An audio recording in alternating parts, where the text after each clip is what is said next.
comptent en commun Disney World et un lieu où un massacre a eu lieu. Les deux rapportent des milliards de dollars à leurs propriétaires. Chaque week-end, des milliers de familles se rendent au parc d'attractions Discovery Kingdom à Concord, en Californie, sans se douter qu'elles versent leur argent aux héritiers de meurtriers d'enfants. Il y a 28 ans, des adultes ont pris une décision commerciale simple: économiser 75 000 dollars sur la sécurité des enfants au profit des bénéfices de l'entreprise. Le 2 juin 1997, il s'est passé ici quelque chose de plus grave qu'un simple accident tragique. Au parc aquatique Waterworld, ce jour-là, 32 adolescents sont tombés d'une hauteur de 12 mètres. Et ce n'était pas à cause d'un effondrement accidentel de la structure. Ils ont été victimes d'économies délibérées sur la sécurité organisées par l'une des plus grandes entreprises du secteur du divertissement. 28 ans plus tard, les survivants portent encore des colliers cervicaux et prennent des analgésiques. La version officielle a accusé les enfants d'avoir enfreint les règles, mais la réalité s'est avérée bien plus sombre. On a tenté de dissimuler les traces de négligence en une semaine. Des témoins clés ont changé leur déposition après avoir rencontré les avocats de la société. Le procureur qui a refusé d'ouvrir une enquête pénale détenait des actions de la société responsable de la tragédie. La justice a été enterrée aussi profondément que Kimby Gilotti, 17 ans. Mais la vérité a tendance à refaire surface. Kimby Gilotti s'est réveillée ce matin-là pleine d'enthousiasme. Pour cette élève brillante en terminale, la sortie au parc aquatique était une pause bien méritée avant les examens. À 17 ans, elle prévoyait déjà ses études à l'université et rêvait de devenir comme sa mère, Victoria Nelson. Ses amis connaissaient le Kimby comme la fille la plus gentille de l'école, toujours prête à écouter et à soutenir les autres. Dans le bus, elle était assise à côté d'Alinda Franco, sa meilleure amie depuis l'enfance. Alinda était le pilier du groupe, énergique et joyeuse. Elle prévoyait d'aller à l'université et de faire carrière dans un domaine qui lui permettrait d'aider les autres. Les filles discutaient de la remise des diplômes, de leur tenue et de leurs projets pour l'été. Elles avaient toute la vie devant elles. Lorsque le bus est arrivé au parc aquatique Waterworld, l'ambiance était festive. Les 145 diplômés pouvaient enfin se détendre après une année scolaire intense. Beaucoup se voyaient pour la dernière fois avant de se séparer pour rejoindre différents collèges et différentes villes. Cette journée devait rester gravée dans leur mémoire comme un adieu à une enfance insouciante. Aucun des adolescents ne savait que la société Premier Parks les considérait comme une menace potentielle pour ses profits, que la tradition consistant à boucher les toboggans était connue de la direction depuis plusieurs années, que les économies réalisées sur les sauveteurs supplémentaires et les structures renforcées allaient bientôt se transformer en catastrophe. La glissade Banzai s'élevait au-dessus du parc aquatique comme un symbole des technologies modernes de divertissement. 12 mètres de haut, des courbes élégantes en polymère, la promesse d'adrénaline et de plaisir en toute sécurité. La société canadienne Whitewater West Industries l'avait conçue comme un modèle standard de son catalogue pour 200 000 dollars. Lors de la conception, les ingénieurs connaissaient la pratique du deux-bouchons, qui consiste pour des adolescents à descendre les toboggans en groupes importants. Cette tradition était répandue dans les parcs aquatiques de toute l'Amérique. Mais les calculs n'ont été effectués que pour une personne avec une capacité maximale de 10 personnes. Une version renforcée, capable de supporter le poids de 30 personnes, aurait coûté 50 000 dollars de plus.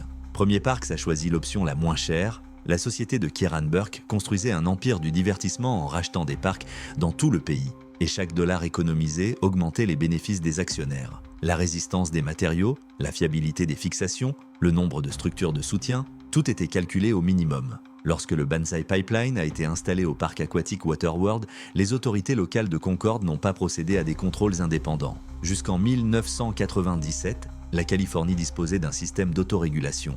Les entreprises étaient elles-mêmes responsables de la sécurité de leurs attractions. Premier Parks effectuait des inspections quotidiennes par le biais de ses propres employés et rendait compte du bon état des équipements. La cupidité des entreprises contre la vie des enfants, le choix avait été fait bien avant ce jour fatidique.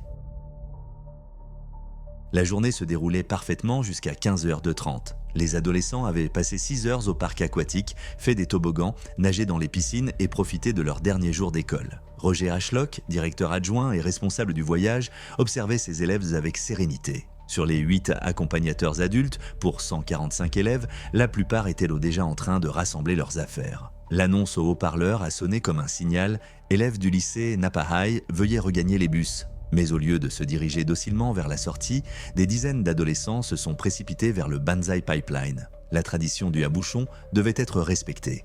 Une dernière descente en masse avant le retour à la maison. Ashlock connaissait non seulement cette tradition, mais il avait également préparé ses élèves pendant des mois pour battre le record. Lors des réunions scolaires, il leur avait parlé des exploits précédents. 76 personnes en 1996 à Manteca Water Slides. Si vous vous faites prendre pour avoir bouché le spot et que vous êtes expulsé du parc, ce n'est pas grave, avait-il dit à ses élèves, c'est votre voyage de fin d'année, nous ne voulons pas gâcher votre plaisir. Cette décision fatidique n'a pas été prise par un adolescent, mais par un adulte qui avait la confiance des parents. 8 surveillants pour contrôler 145 diplômés surexcités, c'était manifestement insuffisant. L'administration scolaire avait économisé sur la sécurité, tout comme Premier Parks avait économisé sur la construction du toboggan. Lorsque la foule d'étudiants s'est précipitée vers le Banzai Pipeline, le système a échoué à tous les niveaux simultanément. À 15h32, les premiers étudiants ont atteint le sommet de la tour de 12 mètres du Banzai Pipeline. Le sauveteur Mike Davis a tenté de les arrêter. Il a sifflé, crié qu'ils enfreignaient les règles et appelé la sécurité du parc par talkie-walkie. Un homme seul contre 30 adolescents surexcités, désireux de battre un record. Les élèves ont ignoré les avertissements. Le premier a grimpé sur la colline et s'est calé en appuyant ses pieds contre les parois de la structure. Il a été suivi par un deuxième, un troisième, puis un dixième. Catherine Jalati, qui se tenait sur la plateforme, a vu les enfants grimper les uns après les autres, de plus en plus nombreux. Alinda Franco et Kimbi Gilotti se sont retrouvés au milieu de cette chaîne humaine. Environ 33 personnes se sont accumulées sur la section de 6 mètres de la colline, soit 3 fois plus que la charge maximale prévue. La structure en fibre de verre, conçue pour un maximum de 10 personnes, était à la limite de sa résistance. Les boulons de fixation ont commencé à se tordre sous le poids de près d'une tonne de corps humains. À 15h35, un grand craquement retentit. Le bruit du plastique qui se brise restera à jamais gravé dans ma mémoire, se souviendra plus tard Alinda Franco. La section de la colline s'est déchirée comme une boîte en carton. La partie de 6 mètres de la structure s'est effondrée, entraînant avec elle 33 adolescents. Les corps tombèrent sur les allées en béton, les parterres de fleurs et les supports métalliques d'autres attractions. Kimbi Gilotti heurta la tête contre un poteau en bois et subit un traumatisme crânien mortel. Alinda se brisa le cou, mais survécut. 32 adolescents souffrant de fractures, de blessures à la colonne vertébrale et d'hémorragie interne gisaient parmi les débris de ce qui était autrefois une joyeuse montagne russe. L'eau du bassin en contrebas était teintée de sang. Les cris de douleur des enfants se mêlaient aux sirènes qui approchaient. En 3 minutes, la fête s'est transformée en enfer. 2 heures après la catastrophe, les enquêteurs de la ville de Concorde et des experts indépendants sont arrivés au parc aquatique Waterworld. Le maire Bill McManigal a promis de consacrer autant de temps et d'argent que nécessaire pour déterminer les causes de la tragédie. Mais dès le début, l'enquête a suivi un scénario qui arrangeait bien Premier Parks. La ville a engagé une société d'ingénierie qui recevait régulièrement des contrats de la même compagnie d'assurance qui couvrait les risques de Premier Parks. L'expert indépendant, James Collins, a rapidement conclu que la glissade était conforme aux normes et que l'effondrement avait été causé par une charge 4 fois supérieure à la normale. Les étudiants eux-mêmes étaient responsables du non-respect des règles de sécurité. Mais les documents saisis dans les bureaux de Premier Parks racontaient une autre histoire. La correspondance interne de 1995 à 1996 mentionnait le problème du blocage des toboggans dans d'autres parcs de la société. Les responsables connaissaient la tradition des descentes en masse, mais considéraient l'installation de barrières supplémentaires comme une dépense injustifiée. Les registres des contrôles quotidiens du Banzai Pipeline se sont avérés remplis de manière purement formelle.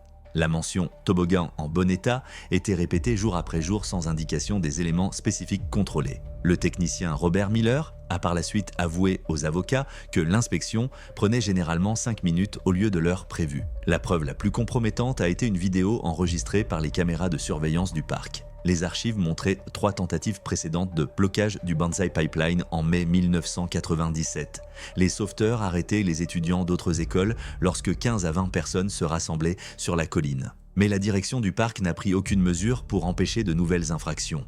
Les documents relatifs à la formation du personnel ont révélé un autre scandale. Les sauveteurs du parc aquatique suivaient une formation de 8 heures au lieu des 40 heures habituelles. Le programme de formation ne comprenait pas les mesures à prendre en cas d'infractions massives aux règles. Mike Davis, sauveteur au Banzai Pipeline, a obtenu son poste après 2 jours de stage. La société canadienne Whitewater West proposait des versions renforcées de ces toboggans pour les parcs très fréquentés. Les supports et barrières supplémentaires coûtaient 75 000 $. Mais Premier Parks a renoncé à ces options pour faire des économies. Les enquêteurs ont également découvert que le nom du directeur local du parc aquatique, David Stone, avait systématiquement été supprimé de tous les rapports officiels. Monsieur Stone, qui prenait les décisions clés en matière de sécurité du parc, est soudainement tombé malade et n'était plus disponible pour témoigner. Son contrat avec Premier Parks a été résilié une semaine après la tragédie à sa propre demande. La révélation est venue lorsque les enquêteurs ont examiné les documents financiers de Premier Parks pour les années 1995 à 1997. Les économies réalisées sur les mesures de sécurité se sont élevées à 2,3 millions de dollars pour l'ensemble du réseau de parcs de la société. Cet argent a été utilisé pour verser des primes aux cadres supérieurs, dont 500 000 dollars à Kieran Burke personnellement. La vie des enfants est devenue un poste de dépense dans les comptes annuels. En 1997, le système de sécurité en Californie reposait sur la confiance accordée aux entreprises pour se contrôler elles-mêmes. Le ministère du Travail de l'État n'avait pas le pouvoir de contrôler les attractions. Les autorités locales comptaient sur la bonne foi des exploitants. Premier Parks rendait compte de la sécurité à son propre assureur, qui percevait des millions de dollars de primes de la même entreprise. La montagne russe Banzai Pipeline n'avait pas fait l'objet de contrôles de solidité indépendants depuis son installation en 1995. Le fabricant d'attractions Whitewater avait effectué des tests en usine sur une seule personne, puis la structure avait été transportée en Californie et assemblée sans contrôle supplémentaire. La solidité de tous les éléments de la structure avait été acceptée sur la base de certificats canadiens. Le service de secours du parc aquatique était composé de 12 personnes pour 15 attractions. Des étudiants travaillant pendant leurs vacances d'été pour 8 $ de l'heure étaient responsable de la sécurité de milliers de visiteurs. Mike Davis, 19 ans, a obtenu un poste de sauveteur au Banzai Pipeline après une formation de 2 jours et un test écrit de 20 questions. Lorsque le système a échoué le 2 juin, il n'était pas nécessaire de chercher des coupables. Il siégeait au conseil d'administration de Premier Parks, dans les bureaux des fonctionnaires de Concor et dans les bureaux des compagnies d'assurance. Tout le monde connaissait les risques, mais chacun comptait sur quelqu'un d'autre pour assumer la responsabilité. 48 heures après la tragédie, l'opération de nettoyage a commencé. Bill McManigal, maire de Concord, a confié l'enquête à la société d'ingénierie Peterson qui avait obtenu pendant 5 années consécutives des contrats municipaux d'une valeur de 2 millions de dollars par an. L'ingénieur en chef de la société, James Collins, avait auparavant travaillé comme consultant pour l'assureur Premier Parks. Les familles des victimes se sont vues proposer une aide d'urgence de 25 000 $ en échange de leur silence devant la presse. Victoria Nelson, la mère de Kimby, a reçu une offre de 500 000 $ pour signer un accord de confidentialité. « Il voulait acheter mon silence tant que les traces étaient encore fraîches », se souvient-elle plus tard. Les témoins clés ont commencé à modifier leurs déclarations après avoir rencontré les avocats de Premier Parks. Le technicien Robert Miller a d'abord admis avoir effectué des contrôles formels sur la montagne russe, mais une semaine plus tard, il a déclaré avoir procédé à une inspection quotidienne minutieuse. Le sauveteur Mike Davis a obtenu un emploi chez Six Flags pour 50 000 $ par an et a cessé de répondre aux appels des enquêteurs. Même les enfants ont subi des pressions. L'étudiante Catherine Jalati a raconté comment des représentants du parc sont venus chez elle pour lui demander de se souvenir plus précisément des événements. Les parents de plusieurs victimes ont reçu des appels anonymes les menaçant de poursuites judiciaires pour diffamation d'une entreprise honnête. La corruption a atteint le bureau du procureur du comté de Contra Costa. James Lansing, procureur, a refusé d'ouvrir une enquête pénale contre Premier Parks 48 heures après avoir reçu les documents de l'enquête. Son explication, insuffisance de preuves d'intention criminelle. Pourtant, Lansing détenait des actions de Premier Parks pour un montant de 150 000 $. Victoria Nelson a été la seule à défier ouvertement le système. Elle a engagé un détective privé pour surveiller les fonctionnaires et a découvert que le maire McManigal rencontrait régulièrement des lobbyistes de Premier Parks au restaurant Concord Pavilion. Les factures étaient payées avec la carte de crédit de l'entreprise. Lorsque Nelson a obtenu que le projet de loi sur les inspections obligatoires des attractions soit examiné par un tribunal d'État, une véritable campagne a été lancée contre elle. Un détective privé, engagé par des inconnus, surveillait son domicile. La banque où travaillait Victoria a reçu des plaintes de clients concernant son professionnalisme. Sa voiture a été vandalisée à 2 reprises. Le groupe de lobbying des parcs d'attractions dépensait 300 000 $ par mois pour s'opposer aux réformes en Californie. Des membres du Congrès ont reçu des invitations dans les loges VIP de Disney World et Universal Studios.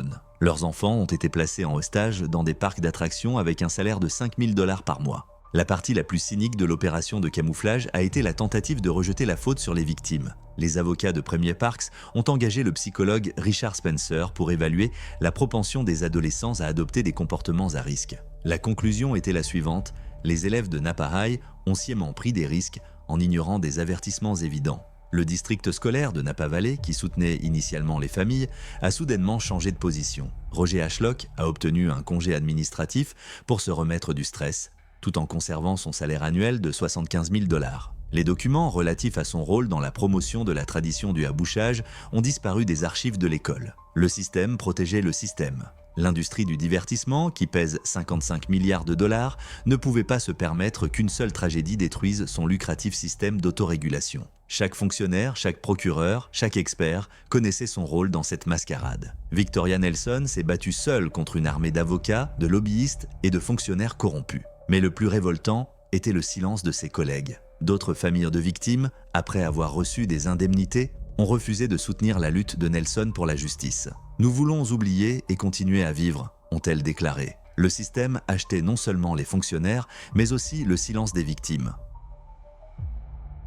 Le procureur James Lansing a pris sa décision en 48 heures. Personne ne sera jugé au pénal pour la mort de Kimby Gilotti et les blessures infligées à 32 adolescents. Il n'y a pas suffisamment de preuves de négligence grave, a-t-il déclaré aux journalistes le 4 juin 1997. Pourtant, ces mêmes documents sur les faux contrôles et les économies réalisées sur la sécurité ont servi de base à des poursuites civiles portant sur plusieurs millions de dollars. Le double standard de la justice américaine s'est manifesté avec une franchise cynique.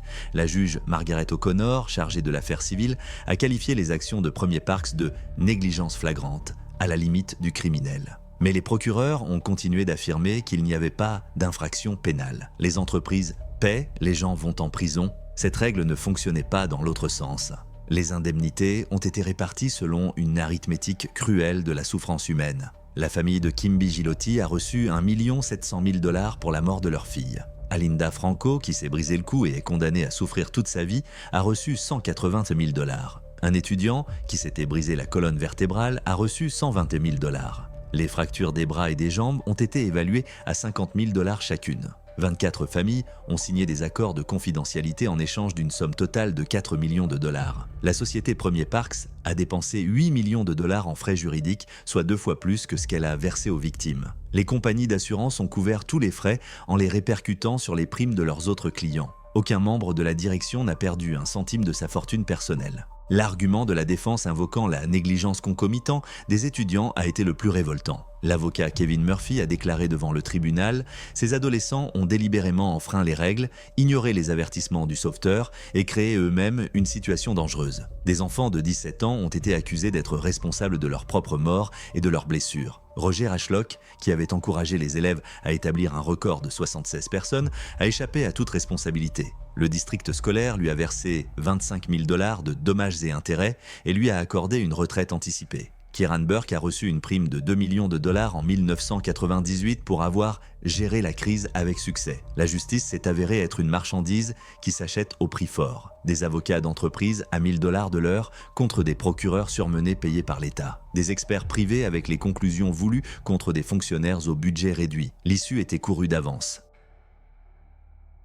2025. Alinda Franco, désormais Alinda Davis, enfile chaque matin un corset cervical et prend des analgésiques. 28 ans plus tard, elle ressent encore les conséquences de sa chute sur le Banzai Pipeline. Chaque 2 juin, elle envoie un bouquet de roses, la fleur préférée de Kimby, à la famille Gilotti. Le souvenir de mon ami m'aide à vivre, dit-elle. Kieran Burke possède un penthouse à Manhattan d'une valeur de 15 millions de dollars et un yacht de 20 millions de dollars. Après avoir quitté Premier Parks en 2005, il a fondé une société d'investissement spécialisée dans l'industrie du divertissement. Sa fortune est estimée à 400 millions de dollars. Dans une interview accordée à Forbes en 2020, il n'a pas mentionné une seule fois la tragédie du parc aquatique Waterworld. La loi sur la sécurité des attractions de 1998, adoptée après la tragédie, a été édulcorée par les lobbyistes. Au lieu d'inspections annuelles, les parcs sont contrôlés tous les 3 ans. Les rapports d'incidents ne sont exigés qu'en cas d'hospitalisation de plus de 24 heures. Le système d'autorégulation est resté inchangé.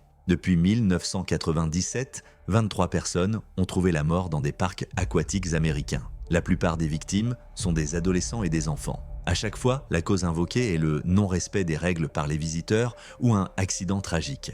Aucune procédure pénale n'est engagée. Les familles reçoivent des indemnités et signent des accords de confidentialité. Victoria Nelson poursuit son combat à 68 ans. Son organisation à but non lucratif, Safety First Parks, a obtenu un renforcement des règles dans 12 États, mais il n'existe toujours pas de loi fédérale. Kimby est morte, mais sa mort peut sauver d'autres enfants, répète-t-elle à chaque audience au Congrès. À la place du parc aquatique se trouve désormais un magnifique parc d'attractions avec des dauphins et des manèges. Les touristes prennent des photos, les enfants rient, les parents achètent des souvenirs. Il n'y a pas de plaque commémorative. La direction de Six Flags estime que mentionner la tragédie gâcherait l'ambiance familiale. La question reste ouverte. Combien d'enfants devront encore mourir avant que les meurtriers corporatifs ne soient réellement punis? Tant que la justice sera vendue et que les vies humaines seront évaluées en dollars, le système continuera à protéger les coupables et à accuser les victimes. Alinda porte un corset cervical tandis que Kieran Burke achète de nouveaux yachts. Tel est le prix de l'impunité en Amérique.